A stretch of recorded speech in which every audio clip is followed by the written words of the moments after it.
All right, hello everyone. My name is Benjamin Von Wong. I'm an artist, I'm an activist, and I create large-scale objects of curiosity that look something like this.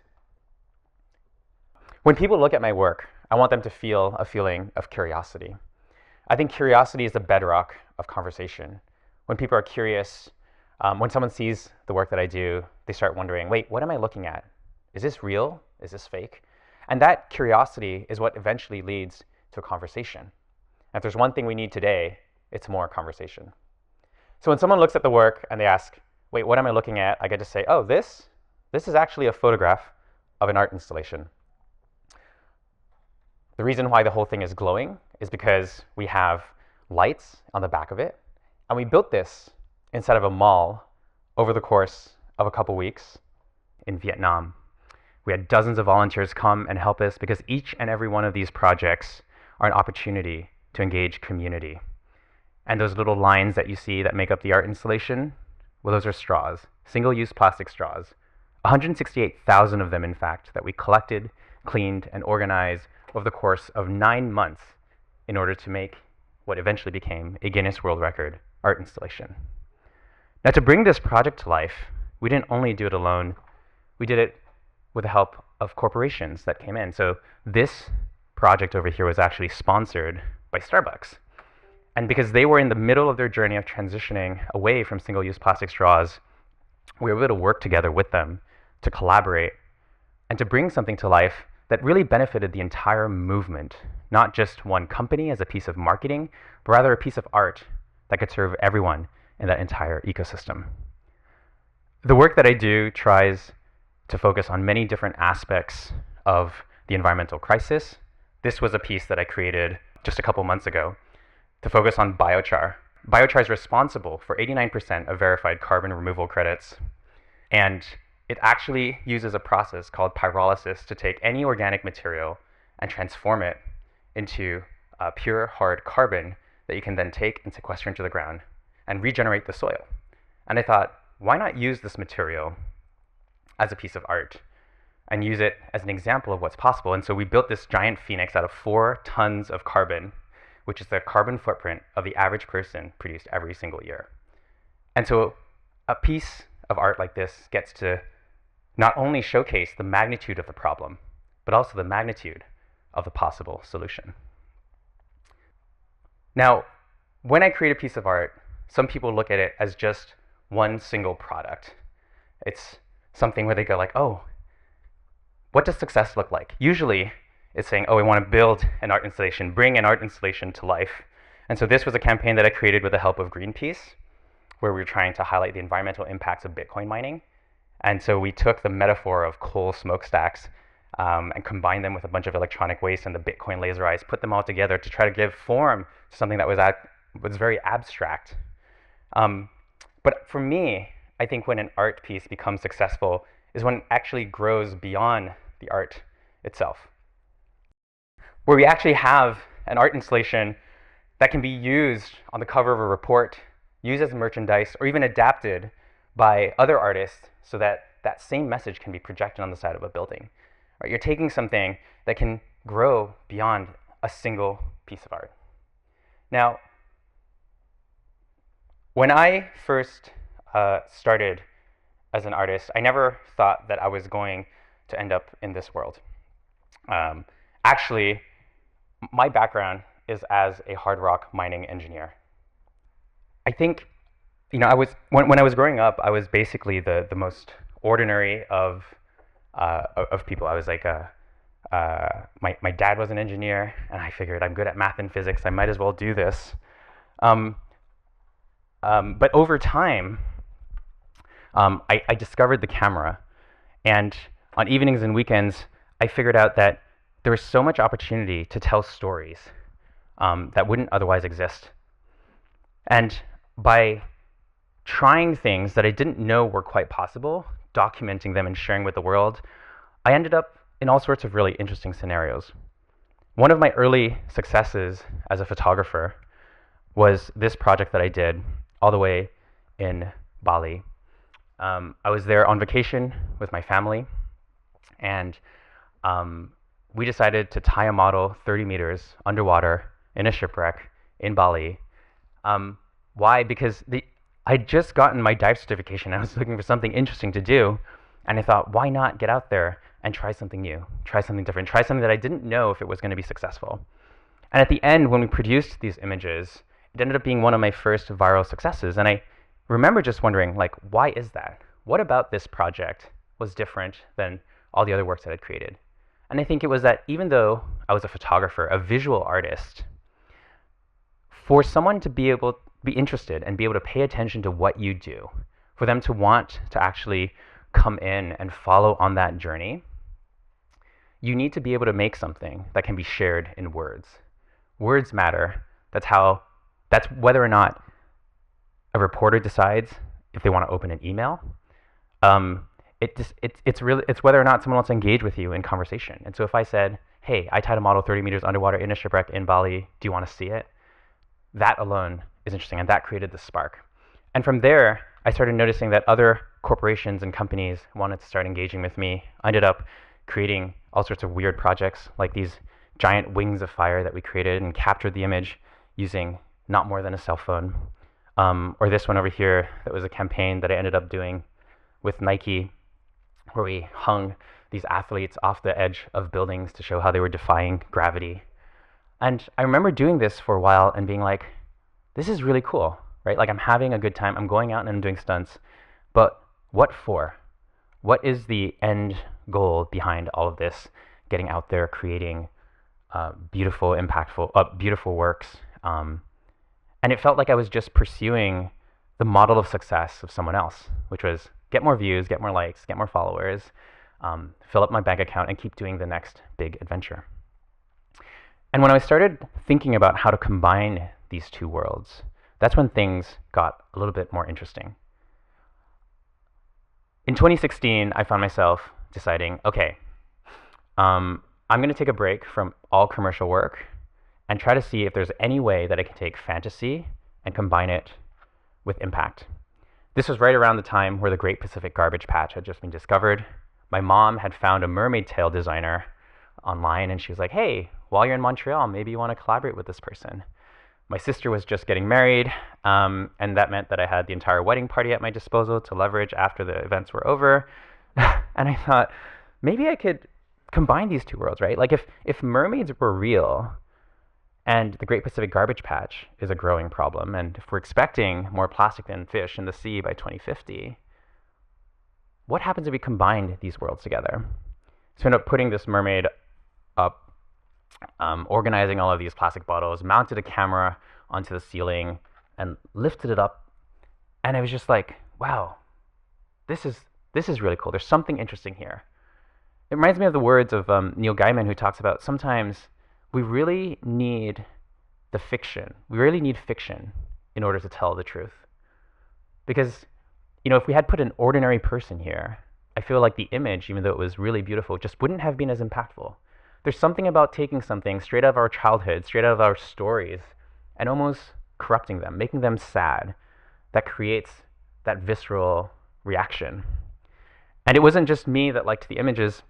This ended up becoming one of the biggest successes that I had ever created, where it got covered all across the globe, and I started wondering, wow, maybe there's something here. Maybe I can dive into this more. And so I found myself going around trying to learn as much as I could about this issue, exploring all the different aspects of the plastic pollution crisis, which all of you probably know by now. And along the way, learned a bunch of different interesting things. I learned how the clothing that we wear, polyester, nylon, spandex, all of this made from plastics. Like, more than 70% of the entire textile industry come from fossil fuels. And when we do our laundry, when we wash these clothes, it releases millions and millions of microfibers into the ocean that then enters the food web, which we then consume. And facts like these are important. Science like this is important. But how do you make it more accessible to everyone? How do you make sure that people who are already in it for a long time have new reasons to pay attention to it? I think that's one of the roles of art. Art, with all of its metaphors and all of its conversational power, to bring people in, to draw new attention to an issue. And there's just something really fun about being able to say, well, if our laundry is coming back and haunting us. Well, why don't we just create a monster crawling out the laundry machine, actually stalking the next generation? And along the way, I started learning about all these different factoids, right? At the time, I think this was 2017, every 60 seconds, a truckload of plastics flows into the ocean. And I was like, wow, that's crazy. But what does it look like? What does it feel like? What if I collected a truckload of plastic, tied it together, threw it into the water, and actually captured how hard it would be for a single person to try to like remove all of this? And along the way, I think these statistics just started getting more and more scary, because when I did this project, it was every 60 seconds a truckload of plastic flows into the ocean. Now it's every 60 seconds 2 truckloads of plastic flows into the ocean. And as I found myself just going around doing more and more of these projects and these campaigns, one of the things that became increasingly obvious was just how easy it was to find this material, right? I ended up in Singapore trying to build this project, this campaign, this art installation, and we managed to collect 18,000 plastic cups in a single day. This is a place that's well known for its environmental or its green stance, right? It's one of the cleanest cities in the world, and yet even there, you had no problems finding access to all these problems. And so we ended up creating this installation. We called it Plasticophobia. We wanted to highlight how there were more microplastics in the ocean than there were stars in the Milky Way. But one thing started happening as I created these projects. We started to, as an artist, if you're really like an activist and you're really trying to make a difference, you have to confront the fact that, okay, if the role of art is supposed to be to raise awareness, and if the awareness is supposed to change hearts and minds, and that change is supposed to lead to a change in behaviors, well then is it actually working? And I think when we look at the data, this is just a graph highlighting how much plastic is produced since the 1950s, we see this growing exponential curve.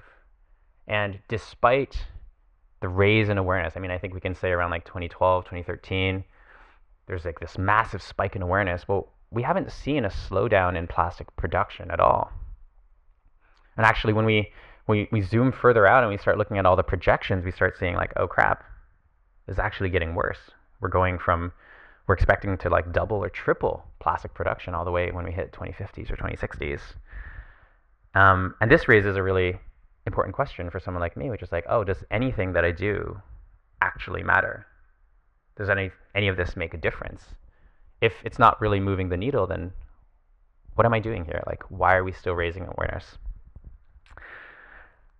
And I think we don't always have answers, right? We're not always able to know that our actions are truly making the difference, truly moving the needle. But that is still an important question to ask, because we need to face these hard questions sometimes, and sometimes they lead us to interesting places. For me, asking this question eventually led me to Nairobi, Kenya, where I found myself working with over 80 ladies from the local slums of Kibera. They helped me collect over 3 tons of plastics that we collected, cleaned, sorted, and organized over the course of a couple weeks. All because I had this idea of building an art installation at the headquarters of the United Nations. Now, getting permission to build something in the United Nations is really difficult, and somehow I pushed forward anyways. We'd raised the funding, we had started the project all without permission, and somehow by some miracle on Friday at 5 p.m. we managed to get permission to build an art installation on Sunday at 8 a.m. And the idea was to build this giant 4-story tall plastic faucet that was spewing plastics all over the environment. And I really, really wanted this to be there, not because it's the United Nations, but because right around that time, there were going to be 1,500 delegates from 193 different countries that were going to be coming together to talk about whether or not it was necessary to have a global plastic treaty and to draw up a resolution on what that might look like. And so for the entire week, these delegates had to walk by this giant art installation. And I'm happy to say that after 10 days of hard negotiating, these world leaders actually agreed to draw up a historic treaty on plastic pollution. Now, I can't say that my art moved the needle in any way, shape, or form. I actually think that this probably would have gone through without the art. But what it did do was that it enabled folks from all walks of life, whether they were for-profits, nonprofits, government organizations, leaders of countries, to have one common thing that they could all stand besides, one monument to memorialize what had just happened here and how important it was. And this piece ended up becoming so iconic, I suppose, so interesting for the negotiations that the United Nations ended up using it on the cover of their plastics report, talking about how important it was to turn off the plastic tap. And even when it came to countries like the United States, which is notoriously bad at any kind of global policy, they just don't want to get involved in anything, they ended up using this on the cover of one of their summaries of what had just happened. And all of this work has really led me to question, why are there not more environmental monuments? Like, why do we not have more things that bring us all together to highlight a moment in time? And just so that we're all on the same page, what is a monument? A monument is something that that commemorates a moment or an event in time of something symbolic and significant that has happened. And when I think of monuments that have really moved the world forward, the most famous monuments of them all, the one that comes to mind for me is this one, the Statue of Liberty, right? The Statue of Liberty is taking this abstract concept of freedom and democracy for all and has kind of personified it into this globally recognized symbol. And because it has successfully taken something that was abstract and made it into something concrete, it can now be replicated and reproduced all over the world. For anyone who wants to champion these ideals, they can now take this idea and replicate it. And over time, as our definitions change, so freedom and democracy for all, we start realizing like, oh, actually, why does freedom and democracy for all not include people of color or women? We get to stand up and say, oh, actually, this has changed. This is something that's important to us. We need to adapt and upgrade our definition of what really matters to us. And because this symbol is globally recognized, because it takes something that's really complex and it synthesizes it down into a simple visual, you can now take moments in time, abstract concepts, and you can filter it, you can simplify it, you can make it so simple that each and every person can now look at it and be like, oh, this thing that we care so much about is actually at stake. And now, when we think about how powerful this symbol is, the next question that I ask anyways is like, well, okay, well, who paid for it? Like, how did this even come to be? If it was so impactful, well, there must have been a lot of support for it. Well, no, actually, there's just this one sculptor, Frederick Bartholdi, who actually spent over 20 years of his life fundraising to bring this thing to life.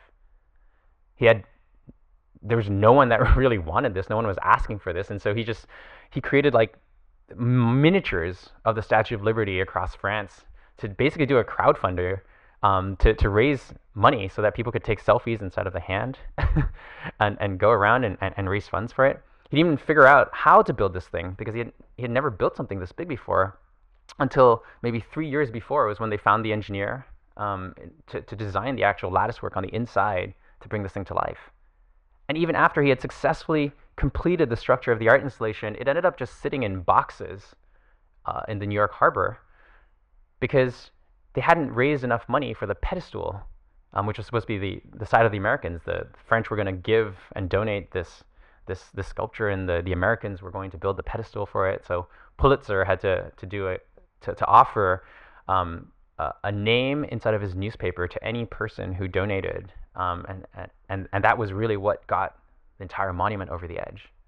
And so one of the most important symbols of our time only happened because some dude just decided that this was something that I really, really think is important, that needs to exist in the world, and we're just going to keep pushing it forward until it happens.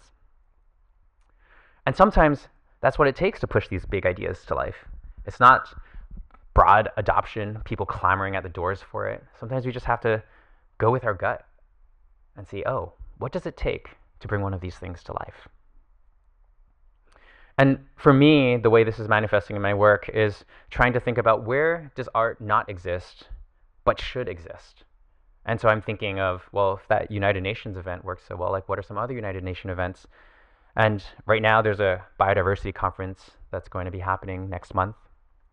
And it's bringing together 196 countries who are going to be unveiling a global biodiversity framework to talk about how they need to protect 30% of the world by 2030. But when we think of biodiversity, same thing. Like, what is the symbol for biodiversity? How do we rally around this idea? How do we know what to protest when we fail in 2030 to hit these goals that are always so aspirational? And so I've spent the last couple months, again, fundraising, getting permissions, and designing a structure that I think is hopefully going to capture that, this idea of a biodiversity Jenga where each and every block is going to represent a unique and different ecosystem. Is going to be on the verge of collapse. And I just think that something like this that can anchor these negotiations just has so much value. It can create so much curiosity. It can spark so much more collaboration. But I don't know, I can't necessarily measure it. And these kinds of worlds that I try to play in anyways, they're just always complicated. Not that different than what's happening right here in the compostable space. In the world of plastics where I'm playing around, and we have so many different people. We have the advocates, we have the countries, we have nature, we have the activists, like all these different parties that want different things. And so where do you find the consensus so that everyone can work together and agree upon one thing? What does that look like? But that thing is always there. I think we have to spend time looking for it, because ultimately the goal isn't to find the one silver bullet that will solve everything, but rather the one thing that we can agree on so that the center can continue moving. And so right now I'm brainstorming and pitching a concept for the INC5. They're the final negotiation stages for the Global Plastics Treaty. And I'm like, I think the one thing that everyone can agree upon is health, right? Like when it comes to plastics, probably similar to compostables, the one thing that we can all agree upon is that we want to live in a healthy world. We don't want plastics in our body. We don't want chemicals to affect our health. And so what does that look like? The abstraction that I came up with was this structure of having a giant strand of DNA bursting from a big pile of plastics. Ideally, we have single-use plastics, plastic toys, ocean plastics, since it's going to be held in Busan, which is a port city. And we have that corrupting little parts of DNA, which is what we're actually all agreeing to fight against. And that just seems to be the common thread, the one thing we can agree upon. And finding those points of agreements is much more important than finding all the pieces that divide us. That's also really easy to find. And as I was coming into this space, looking at all the different players and parties that are here attending this conference, I find myself feeling so curious. I'm curious to understand how an emerging marketplace is learning, growing, and evolving when the rules have not yet been written. I find myself curious to better understand what different modalities of progress look like, rather than hunting for this one perfect solution. And I find myself curious to hear how these different verticals of policy, science, and market all come together, and where these narratives intersect on the pieces that we can all agree upon. Maybe most importantly, I'm curious to learn what I don't know. And so the invitation for you guys that I have, if you're open to it, is for you to all come together at a conference like an artist. Because I feel that somewhere in this room with all of these amazing people and all these amazing companies working on trying to solve one of the biggest challenges of our time lies a hidden answer, some great ideas that will truly make a difference. And if you can invite that sense of curiosity into the space, I'd be really excited to see what comes out of it. So welcome, and look forward to learning and exploring with you guys. Thank you.